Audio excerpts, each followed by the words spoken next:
Hello, my name is Erin and I am a member of the 9-4 here in Cape Town.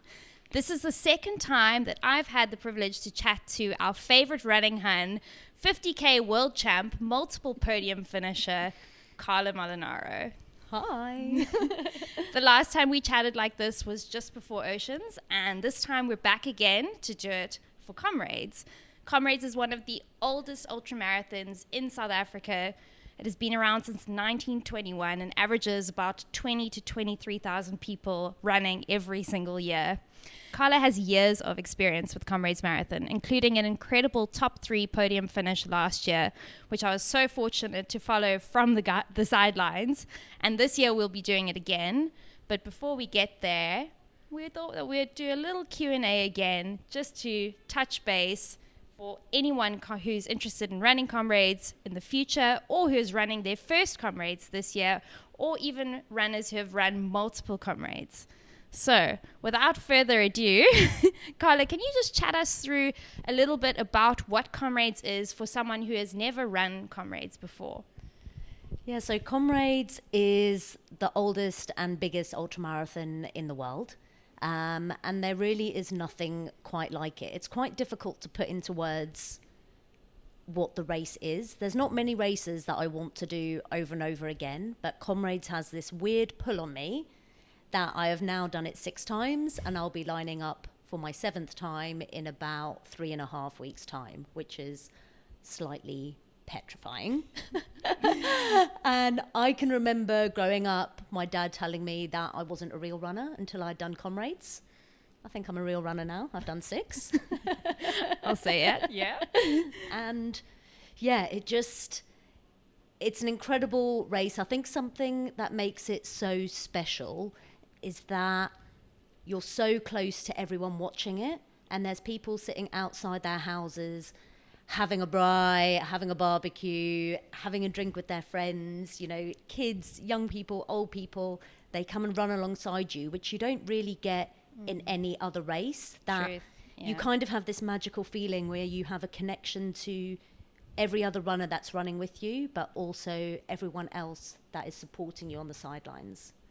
See, that was my experience with Comrades growing up. So I grew up in Durban, and it doesn't matter who you are, you naturally land up supporting Comrades, and you'll no doubt have an uncle or a neighbor or some person that you know who maybe has done like 10 or 13 of them, just naturally.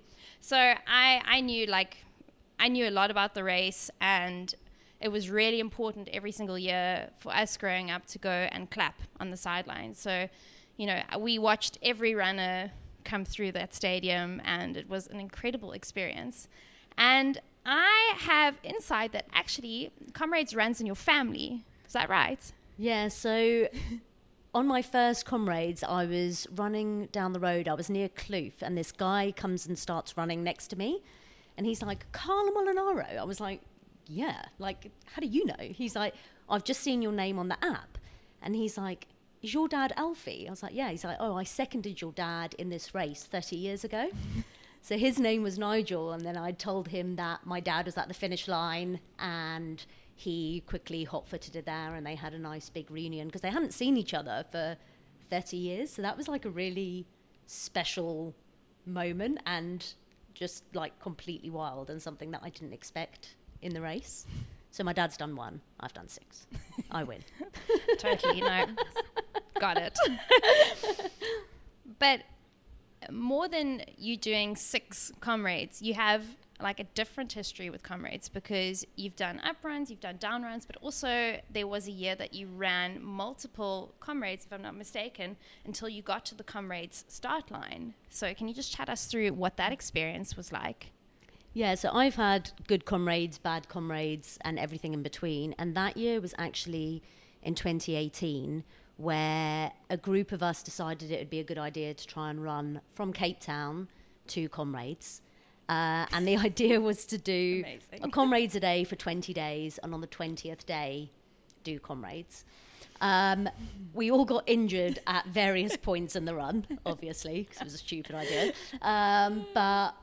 And then my goal was I needed to get to the finish line because my mum and dad were coming out to watch me, and if I didn't get to that start line, my mother would kill me.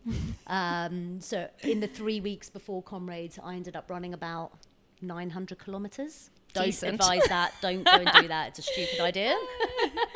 Wild. Amazing. But then I got to race registration and they had given me like an elite wristband, which I thought was hilarious because my legs were completely destroyed from running so far to get to the start line. But I just went and ran. I didn't look at my watch. I just tried to enjoy the day. And I've got, still to this day, I don't know how, but I managed to come 9th in that race, which still blows my mind. So some would say that was kind of your breakthrough year Yeah. of Comrades, when people really started taking notice of you and what you were doing in this race. And so to come from 9th place, and I know you've said you've had Comrades, like all different types of Comrades in your life. And for people who don't know much about Comrades is approximately 89 kilometers long. Uprun has got about, was it 1,500? About 1,600. Yeah. About 1,600 meters of elevation and 1,000 meters of descent as well.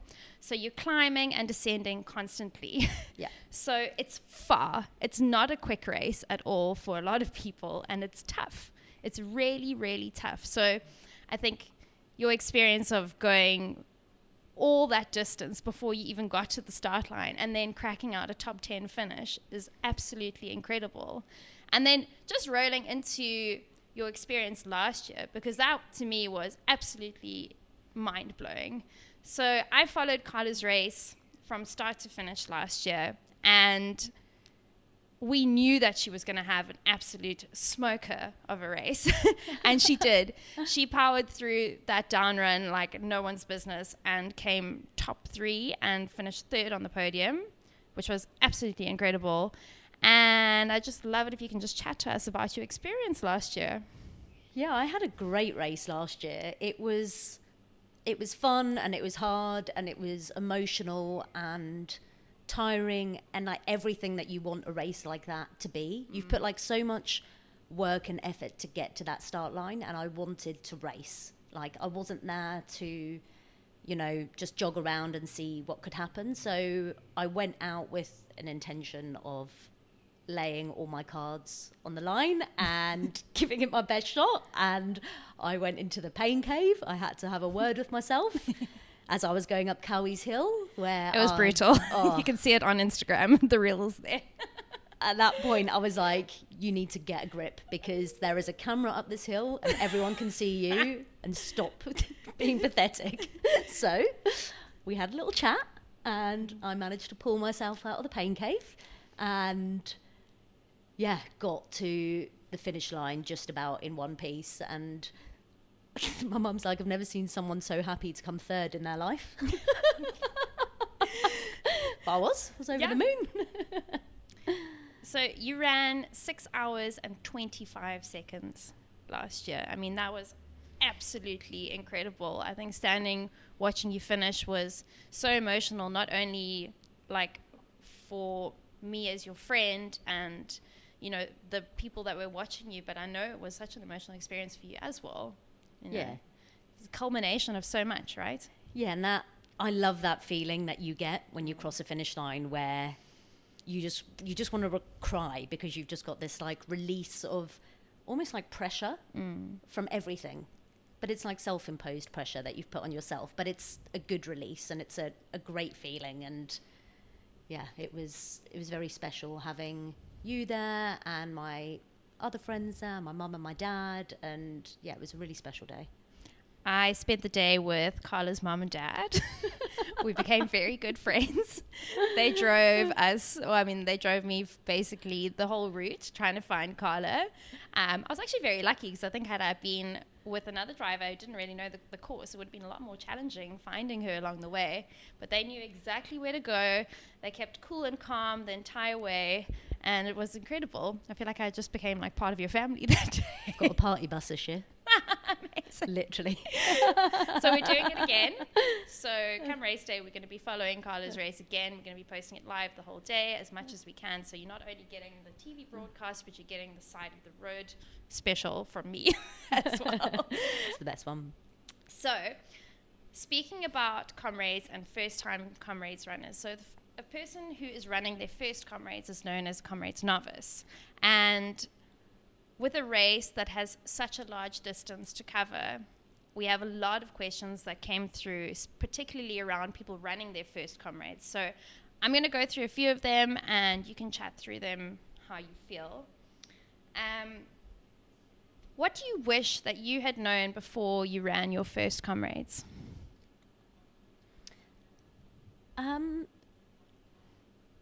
I think one of the most important things is learning all of the songs that you're going to sing on the start line, because there's something really special about joining in and singing Shosholoza and the national anthem and humming away to Chariots of Fire. That will give you goosebumps. So Truth. It's nothing to do with the running the race, but it will get you in the vibe and in the zone, and you'll feel part of the experience.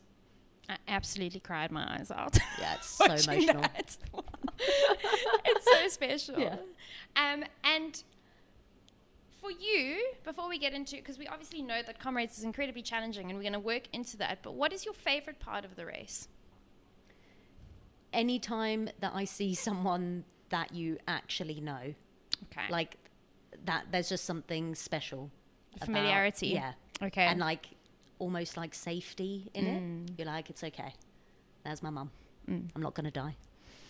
Do you feel like it just kind of resets everything a little Yeah, bit? you're just like, cool. And it just gives you like a little bit of a buzz. Obviously, there's a massive buzz where your people are clapping and supporting you the whole way. But when it's someone you know, it's a little bit of like extra magic. Okay, so basically, if you're running your first Comrades this year, make sure you get people you know, put them on the route in certain places and know where you're going to find them. You heard it from the pro. If you don't know anyone, but you know someone's friend, put someone's picture on a little poster. Give it to them. Here we go, guys. That's the way. So, I like this question a lot. How do we turn, are we there yet, into we made it for our first Comrades? In terms of like how do you actually cross the finish line? I guess it feels almost more like an emotional question because I have questioned myself a lot doing long runs, and I think it's very easy to get into that space of wondering like how am I going to finish this, or where am I going to get to this in this race, and so more on the mental side. Yeah, I think you need to kind of have a look at your training as a whole. Like, you've done your marathon to qualify you. Like, you know, you've kind of got that badge to give you the right to be on the start line. And hopefully you've put in all the training that you needed to do to get there. You're not going to have done every single training session. I've missed a few training sessions. Everyone's going to is part of that journey, but it's the cumulative block that you've been through. And I think it's about maybe almost like reframing it as Comrades is the celebration of all that time that you have spent, you know, not going out to parties, saying no to things, waking up early on a Sunday morning, dragging yourself out in the wind and the rain and up and down hills, and the race part of it and the, you know, the are we nearly there yet bit is the really exciting bit, because that's, for me, it's like part of the celebration. It's the time where you like get to go there and you can lay it all on the line. And if you've got to that start line, you're going to finish the race. Like, you are. Like, you've put in the work. And, you know, with the cut-offs and the qualifying times, Comrades do actually give you like the best chance of success to finish it. So, you know, it's got a very small DNF rate. So kind of look at that as a positive, that if you get into that start line, just enjoy the race and have fun, and just embrace that like day of celebration and pain and everything all at once. Amazing. Do you have a favorite part of the race? If it's possible to have a favorite part of an 87 kilometer to 89 kilometer race, although 85 kilometer maybe this year. Yeah. Probably the finish line. Fair, I get it. Start and the finish. So those 2 points, exactly. Yeah. Okay. To be honest, I am really nervous going into this up run, because I've done 6 Comrades. I've had 2 good downs, 2 bad downs, and 2 bad up runs. So I've actually never had a good up run. So I am also like a little bit scared myself, and I don't know what parts I'm going to enjoy on the course, but I'm trying to like get it into my head that I'm now stronger on the hills. So hopefully it's going to be the hilly parts at the beginning of the race. And do you attribute that to being based here in Cape Town and training in this terrain, that you are feeling stronger as well? Oh yeah, like the last up runs that I trained for, I trained in London. It's not ideal. No, you're like, I ran over a bridge. That was a hill. Wasn't. Did you do hill repeats at Parliament Hill? I went to Box Hill, which everyone goes and does, and it's about 1 kilometre long. And now I'm doing 7K hill reps up Signal Hill, so a little bit different. Amazing. What is the worst place that you have chafed in Comrades, and how do I avoid this? Oh, this is so bad. In between my butt cheeks. Sorry. I knew it though. And every time you think you've put anti-chafe everywhere, it gets you somewhere else. I got it the other day, like on the side of my top here, like I don't even know what was chafing me. So just put anti-chafe everywhere and you're probably going to chafe. But someone did tell me the other day that before you get in the shower, reapply anti-chafe everywhere. Okay, I've and never that heard it of this stings before. less when you get in the shower. Okay. I've never heard this. So basically you're saying, so when you think you've put on enough anti-chafe, just go back and start the process again from start to finish. Yeah. Yeah? Yeah. Okay. And then you're still going to chafe. And then you're still going to chafe on top of that. And so And then it's the worst. part 3 of the scenario is then you go to the shower after the race and then you put more anti-chafe on. Before you get in the shower to stop it stinging. So this is the 3-part process. I'm calling bullshit on that, but I'll let you know. Okay, so just let us know how it goes Yeah, out there. we'll do. But yeah. So we mentioned Comrades is challenging. We all know Comrades is challenging. First time runner, going on the up run, there's a lot of unknown, especially if you don't live in Durban, if you're training outside of KZN, living somewhere else in the country. Talk us through what are the more challenging parts of the race, because sometimes it's better to have like a mental recce of like what to expect, you know, because you can't do a physical recce of the space itself, but like where are these points in the race which you feel like would be helpful to have like a little bit of awareness going into it, not in the state of like causing fear mongering, but more just to be aware? So one thing that I would do is there's 5 big hills in Comrades that they talk about. Okay. And part of that is that they're all different lengths. And I'll actually, after this, I'll put together a thing to show you the length of each hill and also the gradient of those hills. And then what I would do is go and find a hill near to you that is a similar gradient and go and run up it, because they're not as bad as they seem. Yes, poly shorts at the end seems like you are running up Everest, but that is because it is at 80 kilometers in the race, and it is the same for everyone. From the person that is finishing first to the person that is finishing last, it is the worst hill known to man. But you heard it from the pro. Like, just go and find a hill that's similar, because it will give you that confidence to be like, oh, actually, I can run up this hill. So, yeah, go and do that. The other thing that I think is worthwhile doing is that it can be really hot in Durban, and it's still hot in Durban at the moment, and we have now in puffer jackets in Cape Town. So you can do some heat training to help you acclimatise to that. So it might be worth thinking about that.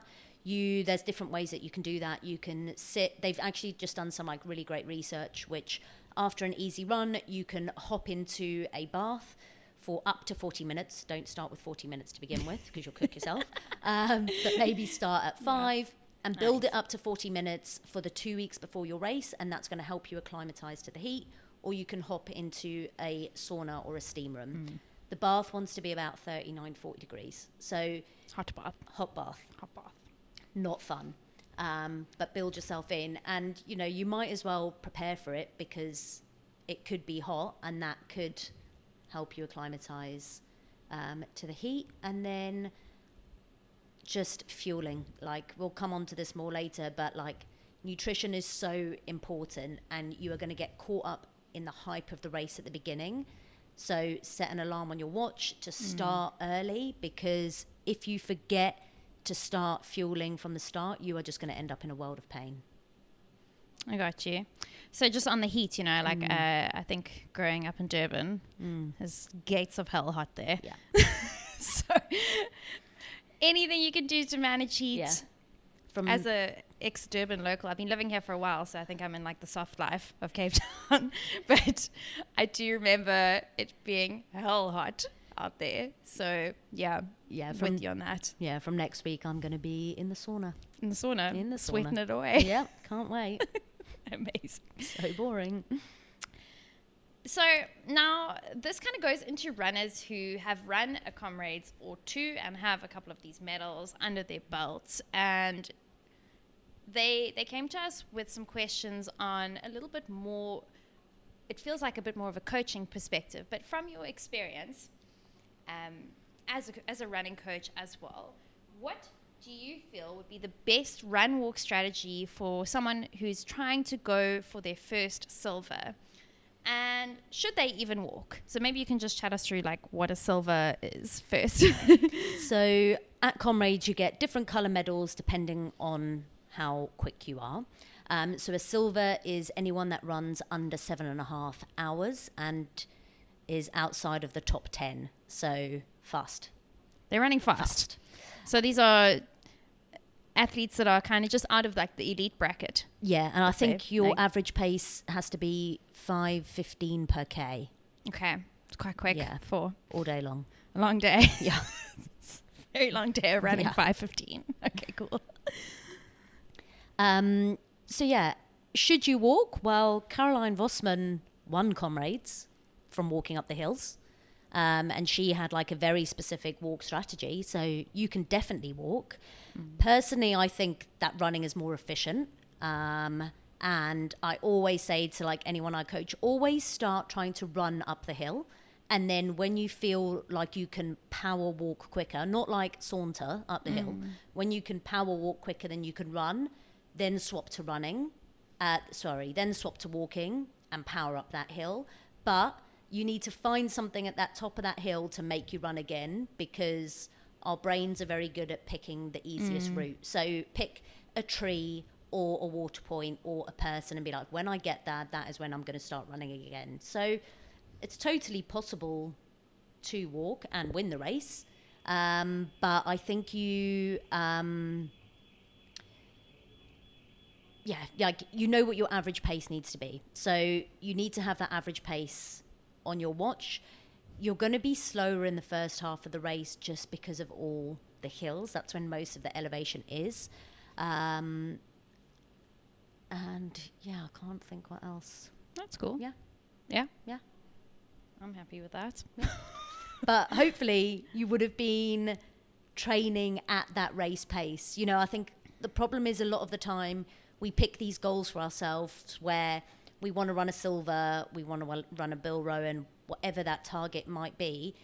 If you have never trained at that pace, the likelihood of you being able to run that pace on race day is going to be very, very difficult. So when you sit down and work out your race plan and your race strategy, you know, a couple of weeks before the race, you need to look back at all your training and really think, right, what pace am I physically capable of running? Because you need to set yourself up for success. There's no point picking a number from the sky that you can't actually do. So about being realistic with your goals and working within them. So I guess that also removes too much expectation or disappointment or, you know, more pressure on race day when everything is already so pressurized as it is and you're working within a cutoff. So you're working, you know, like there's a lot going on in a race. Yeah, or maybe it's like actually you can aim higher. Like the group that I train with, a couple of the guys have been running like way too slow, and I'm like, guys, you can run quicker. So we've actually like restructured their training a little bit. They've done their last couple of big runs at their new target pace, and we're like actually really surprised that they could hit that pace like quite comfortably and easily. So that's incredible. It kind of works both ways as well. Definitely. Okay, that's amazing. And for someone who has run Comrades a few times but is again sitting in a particular bracket, they asked, how do we actually get quicker over the distance? Like, should we just run more? Should we do more strength training? Should we do more hill training? Like, what does it actually take to get quicker over that distance? Kind of a little bit of everything. So I think there's a limit with like volume. I think often we think you have to run 150 Ks a week to be an amazing runner, where that is not the case at all. There's definitely a balance, and you need to find that sweet spot for you. Like for me, I run about 110 Ks a week average. But Cool. it's actually about 60K less than most of the other pro girls that I'm racing against, which is wild. So but interesting. I do a lot of strength, so I would rather do more strength and be stronger in the gym than have to like smash out miles and miles on the road. You need to incorporate speed, so like short, fast speed sessions, but then you also need to incorporate those long, moderate runs at your target race pace for like a marathon 50K. I did it for 2 Oceans 56. I don't think you need to go over that distance. You don't need to go and be running 70K long runs. It's unnecessary.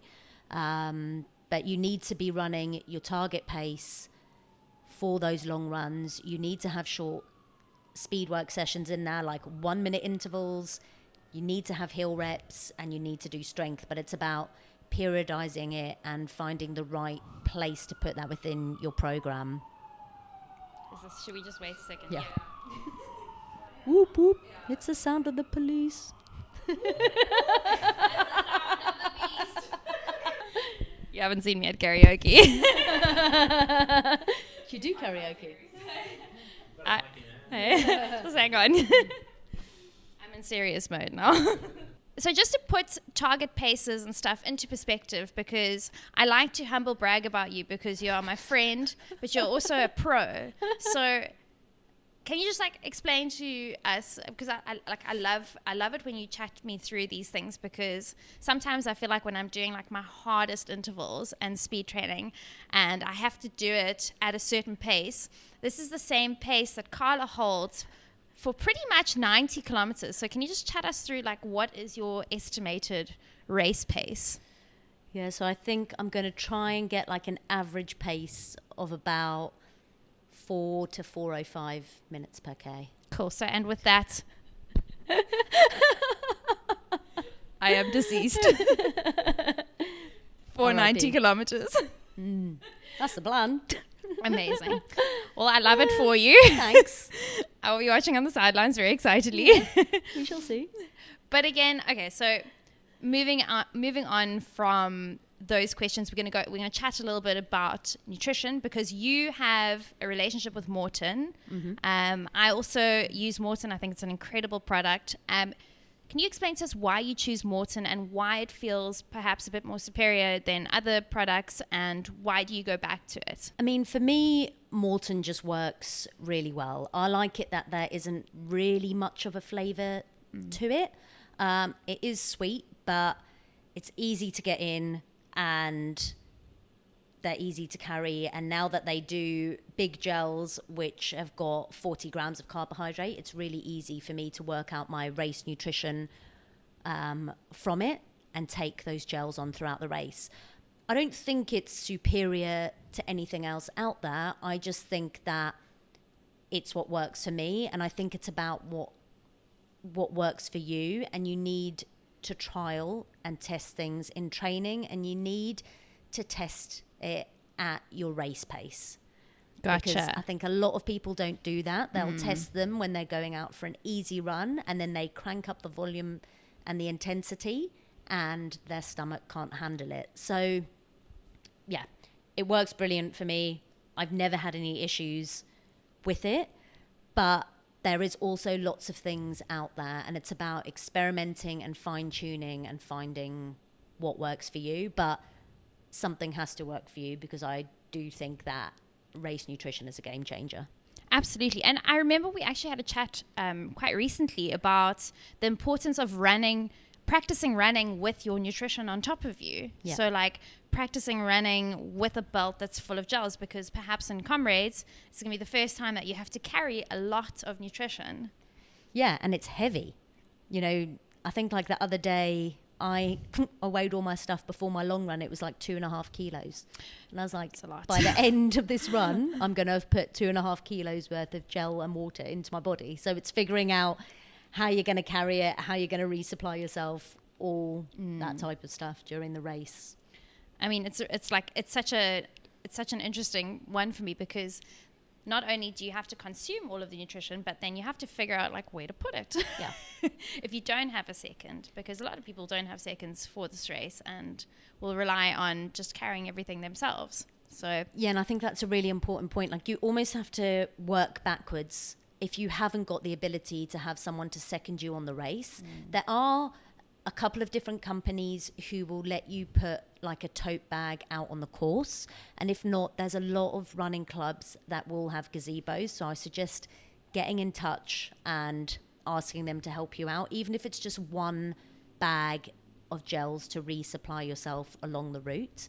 But you then need to figure out how many can you carry on you, because then that's going to dictate your nutrition plan. There's no point you planning a nutrition plan out where you can't physically carry that much stuff and you can't get resupplied, because it's just not going to work. So you might have to work backwards, but there's loads of people out there that can help you. So, you know, and the running community is amazing. So if you haven't got that support, especially, you know, for like international people coming over, it might seem a little bit daunting, but the running clubs are really friendly. So reach out and someone will be able to help you. there it goes, you know, trust the running community. Running community always got your back no matter what. If you're aiming to run a sub 10, which is a very popular time for most runners to aim for, how much fuel do you think would be required roughly around that time target? It feels quite broad, but I think you got an idea of what we're aiming for here. So yeah, I think for that amount of time, you probably want to aim for around 75 grams of carbs per hour. If you're going at the sharper end, nearer 7 hours, you probably need to up that to about 90. And then it's a bit of a sliding scale from there for where you want to be, because it's very different being able to fuel yourself with 90 grams of carbohydrates for 7 hours to 12 hours. So yeah, about 75. The amazing thing about Comrades is there is a water stations every 2K. So you are not going to go thirsty. Ever. But you just need to plan your other race nutrition. There are potatoes and bananas and Coke and stuff along the route, which you probably actually want to have some potatoes and bananas if you're at that 10, 12 hour end of the spectrum, because you will probably get hungry being out for that long without eating solid food. And yeah, I wouldn't think you'd be able to do the whole thing on gels alone. It's just going to be a little bit disgusting as well. Fair enough. Yeah. That's a lot to consume. Yeah, like where I was last year, like I did it just on gels and it was awful, but I could suck it up for 6 hours. For 6 hours. And 25 seconds. Yeah. For anything over that, I think it would have been a bit of a different story. Okay, I got you. So I found that there were 3 questions which I just had to go into very quickly, that were all like quick fire questions, all about our favorite post-race nutrition topic with you, which is cake. My fave. So where do we find the best cake after Comrades? Where does it come from? We're in KZN. I'm going to get a lemon meringue pie from Waterbury in Belito. A whole pie. The whole one? The whole pie. Are we sharing it? Yeah. And okay, cool. in my head, I've just got this vision of us all around the kitchen counter with a spoon, just eating the pie. So no slices? No slices. Just spoon. raw dogging it. Okay, cool. This has been my dream for the past year. Amazing. Can you help me? I will help you execute this. No problem. So don't worry, I will provide proper content from that experience for everyone to see. So what is the cake to run ratio? I.e., how much cake can you eat post-race? As much as you want. There we go. But you have to have cake for breakfast. Post-race, always. Okay. That's the rule. So you can only choose 3 cakes now to eat for the rest of your life. What are they going to be? For the rest of my life? The rest of your life. You only have 3. Lemon meringue pie. Top. Oh, this is too hard. lemon drizzle as a theme. Yeah, I can see. And carrot cake. Okay, nice. Good choice. Cream cheese icing? Obs. Okay, there's no other way. Fair enough. And then just to get a little bit more personal, because we're all interested, I think what you offer the running community is a really interesting glimpse into life as a pro athlete in a really approachable manner, you know. So you're very close to the runners in Cape Town and, you know, all over South Africa, and we all have this amazing insight into your life as a pro athlete, thanks to your Instagram stories, thanks to you showing up at all of the running events and being part of these Q&As. So I got a few of these questions that were very personal and directed more at you and your race plan, and I thought they were actually very interesting. So what sessions are you doing now in this remaining period? We've got under a month to go. What's on your running plan now? Well, I knew what was on my running plan, and then I got sick. So now my running plan's being changed. Okay. But I think I've probably got one more long run left this weekend, which will be a 3-hour run at Comrades Pace. Okay. Which I'm going to do from Nerdhoek over Chapman's Peak back to my house, because the views. Nice. Yeah. Good choice. Yeah. And then I'm hoping that I've got, I don't know why I really want to do the session, but we do a session which is a 7K uphill tempo. Okay. And I really want to do that again. Do you currently own all the crowns on that route? So our running group as well, we made the segment, and of the top 10, we've got 8 of us on the top 10. Let's so go. we need 2 more people to show up in the group. Okay. To get the full leaderboard. Okay, nice. See, Strava is important for many reasons. Obviously, it's a very niche run. Not many Yes. people, I think, want to do a 7K uphill run. But let us know. Maybe we'll create an event at some if you would point. like to. The 94X 7K Yeah. tempo hill climb. Cool. It's really fun. Okay, nice. Yeah. So I'm hoping that I was meant to do that this week, but I might do it next week now. But I'm hoping that will definitely be on the cards. And then a couple more strength sessions, a couple more bikes. To be honest, like, the work is pretty much done now. It's just about keeping your shit together till race day. Gotcha. Yeah. Best way to keep your shit together. Watch a good series. Bridgerton's coming out, which I'm so excited about. I'm going to binge it all in about 4 minutes. So I mean, just, you know, going into keeping our shit together, how do you deal well with with this pre-race build up now? Because I'm assuming in your life there's a lot more than we see that's going on now with, you know, not only, you know, all the training, but also, you know, elite athlete things that we're learning about. So how are you managing the stress of that as well, besides killer series? Yeah, so it's quite hard. So I'm trying to, you know, you see a lot of your friends that are also doing the same race, and they're, you know, everyone's doing it. Everyone's like peacocking each other and putting their sessions out there and, like, you know, trying to give themselves a confidence boost that they've ticked off a great session, but I'm sure also, like, showing the people that we're racing against, like, hey, check me out. So I'm trying to not look at any of that. So staying off Strava? Yeah, so like, okay. I'll post a run on Strava, but then I'll just come off. Like, I don't look at what anyone's doing on there. And same with Instagram. I think it's just, you can doubt yourself and question what you've been doing. So I just try and not look at it. I think it's really healthy. Yeah. Like, everyone's, you know, there's always going to be someone out there that on paper and on shiny Instagram and Strava, it looks like that they are, like, fit and lean and they're going to completely destroy you. But everyone's training hard, and, like, everyone deserves to have a good race, and it's what happens on the day. So, yeah, just trying to drown out that noise a little bit by not looking. Not engaging. Yeah. I'm making my mosaic table. I saw. That's keeping me busy. I saw this mosaic table. If you haven't seen the mosaic table, please have a look at Carla's Instagram stories. I believe they are now heading into a highlight as well, because I'm invested in this process as well.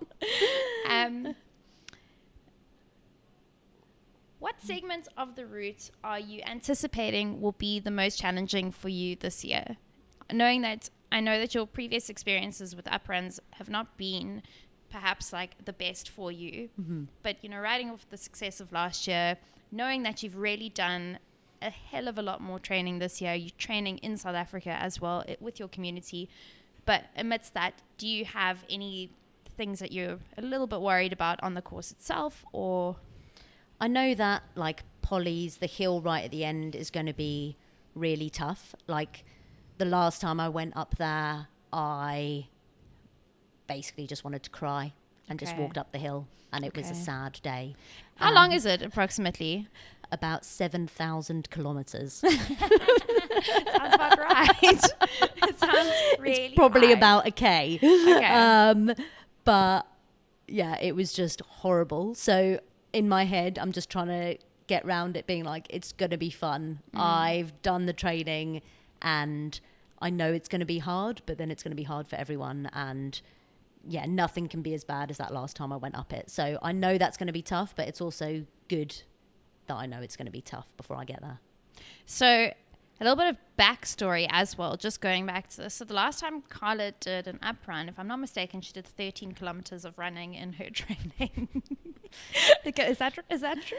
Well, so I'd had a stress fracture. I was running and I went from the road and like onto the trail and I stacked it, like face planted, covered in blood and cuts and mud. It was really fun.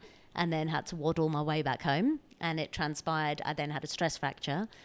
So I was in a moon boot for 6 weeks, which I got out of about 5 or 6 weeks before Comrades. So I'd cross-trained, but I wasn't allowed to do any cycling or anything lower body where the stress fracture was. So big arms. I could do the ski erg and aqua jog, where I had this float around my waist and I tied myself to the side of the pool and ran on the spot, and people were looking at me like, shame. She can't swim. She's had to tie herself to the edge of the pool in case she drowns. It was awful. And yeah, in the 3 months before Comrades, my longest run was 15 kilometers. And I'd done 145 kilometers of running total. That year? Yeah. Don't advise. Not good. So that's not what you should not do. That's what you should. And I was just being an idiot. I don't know who I was trying to prove a point to, but I was trying to prove a point that I could still run Comrades. And I could, but it wasn't fun. And It was must a have very been stupid idea. brutal. Oh, it was the worst. I was fine until about the marathon, but I was very fit. I'd done so much cross training. I was Okay. like woman possessed. But I had done no conditioning. So my legs were so unconditioned to like pounding the pavement all day long that it was just a long, long day on the road. Well, I mean, So anything's going to yeah. be better than that. based off that experience, pretty sure this year is going to be a lot better. Hopefully. Deep down inside, any big goals around this race besides just having like a better up run, which I know you will. We all know you will. You're going into this race with so much support on the ground. It's crazy. Everyone loves you. Everyone's rooting for you. So yeah, goals deep down inside. Chat us through. I want to try and break the course record. There we go. Which seems ridiculous. But yeah, going to try. We'll see. Only one way to find out. I love it for you. I'm petrified by that, but it's also like really exciting to see if I can do it. Yeah, absolutely. Like last year was a massive confidence boost because I never thought I would be in like that realm of runner. And then I was like, oh my God, like I did 6 hours last year. I've just got to do just under this year. Be all right. That's it. Yeah. Just got to hang in there. Yeah, just 2 hours quicker than my previous uptime, but let's not look at that. We're not gonna think back on That's the fine. last one. Yeah. That's incredible. That is so exciting. And I know, you know, on behalf of like the 9-4 and our local Cape Town crews, we're all backing you 100% of the way. We know that you're going to have the most incredible day out there, regardless of what happens, what it looks like. We are all so, so excited for this to unfold. So thank you so much for giving of your time and for chatting us through all these race bits and pieces, because it's fascinating hearing from it firsthand. And yeah, we are just so excited to be cheering you on. So I know that there were a few extra questions, and Carla is going to go through a couple of them through her Instagram story. So if you did drop a question or two, keep an eye out on our stories. As we get closer to race day, we're going to be putting out a little bit more content here and there. But yeah, thank you so much to everyone who sent in questions. We hope that you got a lot out of this. I know I got a lot out of this. I love Comrades. I think it's part of your DNA if you're a South African runner. You know, you grew up watching it. You see it on every bit of media. It's incredible. It's an absolutely incredible race. Whether you're running, whether you're supporting, whether you're seconding, you know, just witnessing it is so, so special. And I think, you know, running as a sport really means so much to us as a nation. And I think we're so lucky to have you as part of that. So a big thank you from all of us. And I think it's going to be an incredible spectacle to watch. Thanks, and good luck to everyone racing, and embrace the pain. There we go.